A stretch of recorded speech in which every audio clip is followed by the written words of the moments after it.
আসসালামু আলাইকুম সুপ্রিয় দেশবাসী। গত ৩ মাস থেকেই ভারত বাংলাদেশের সংখ্যালঘু কার্ড খেলছে।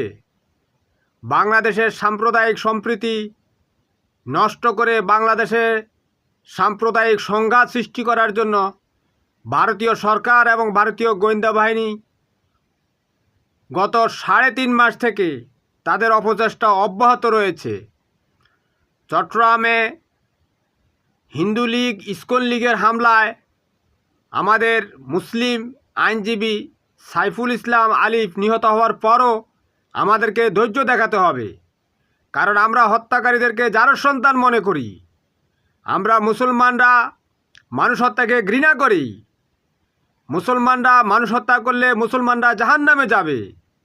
আমরা প্রমাণ করে দেব ভারতের চেয়ে আমরা উৎকৃষ্ট জাতি।